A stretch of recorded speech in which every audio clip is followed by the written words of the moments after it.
What is going on, guys? Welcome to your 20th Java game development tutorial, and in this tutorial we're going to be working in our Bucky class. So right now we have an animation class. It's all done, I promise, not touching it again. We have our screen manager class to manage our screen, and now we have our Bucky class with our main method in it. Yours is probably named something different because your name isn't Bucky.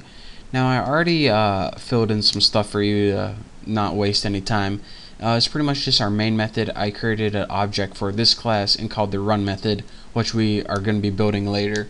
So now let's go ahead and outside your main method. Again, don't forget you need to be outside your main method but inside your Bucky class still. Let's go ahead and do some things. Okay, take a breath. First we're going to create three objects. Animation A, because remember I had an animation class, so we're going to create an object after we change this to private to access our animation class. Done. Private screen manager S, so now we can access the methods in our screen manager. This is a little too easy. Private image BG, and what this is going to do is going to be our background image, or that gradient that I had from last tutorials. I didn't change it. I kept it since it was so awesome.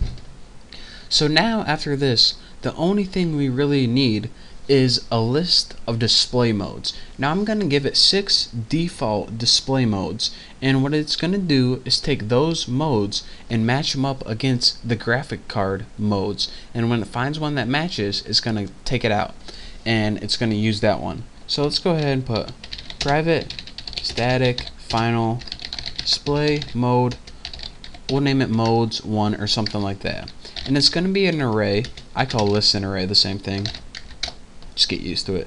New, or excuse me, the first element in the array is going to be our first display mode. New display mode, and the settings for this one are going to be 800 by 600, 32 bits, and 0. So let's go ahead and copy this, and let's go ahead and duplicate it 2 more times. Same resolution, but the bit depth is going to be 24 and 16. Not 26, 16. So now we need to put commas in there instead of colons, because that is just silly. And actually we can put semicolon down here. And now let's do this for 3 more display modes. So these are all going to be 640 by 480, and I'm doing these because these are common display modes. And just copy this 2 more times, and you just can't like make your own custom display modes since it's going to be comparing it against a graphics card. You usually want to put in ones that are rather common.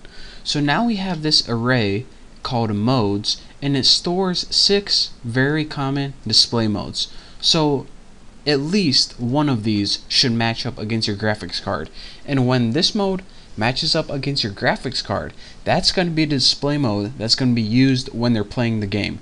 And you're saying, alright, what if all of these match up? Well, then it's just going to take the first one that matches up. So now that we have pretty much 3 variables in an array of display modes, let's tighten that up a little bit. We can move on to the next part of our tutorial, and the first thing we want to do is build a method that loads images and adds scenes to our movie. So load images and add scenes. And oh, I only spelled 2 things wrong, not bad. Load and scenes, just like that.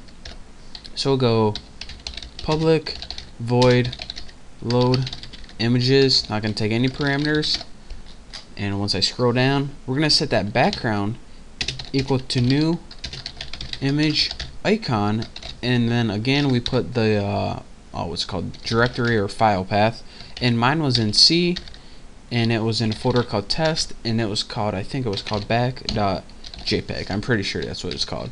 And now we just have to get the image from that file, and now we need the 2 other ones, which are my face with my eyes open and my face with my eyes closed. So image face 1 equals new F that, let's just copy this crap. Bam. And just change this to face1.ping. Looks good to me. Looks good to you? Good. And then copy this. And face2 equals face2.ping. Pretty cool how I did that, huh? So now we loaded all these images into variables. So now we can go ahead and add them in our animation. So let's go ahead and create an animation object, new animation. So now we can use methods from the animation class, and the two things we want to do is add scene, and this is going to be the first scene we want to add is face1 for 250 milliseconds, and then after that we want to add one more scene, copy face2 for 250 milliseconds. And we don't need to add our background because our background is going to stay static. These scenes are going to be the only thing that's changing on it. So that's why we needed to add a new animation. Again, we could add the background in our animation, but I mean, it would just take up too much space, and we're just going to have it stay still and add these scenes because that's what's going to be changing. So for now, in the next tutorial, we're going to be building our run method and also maybe our movie loop if we have time. But thank you guys for watching. That's it for this tutorial. At least 2 more tutorials, and then we're going to be finally done with this. And we're going to be finally building an animation that doesn't have flicker, and we're going to use for the rest of our game programming. So again, one last time, thank you. Don't forget to subscribe, and I'll see you next tutorial.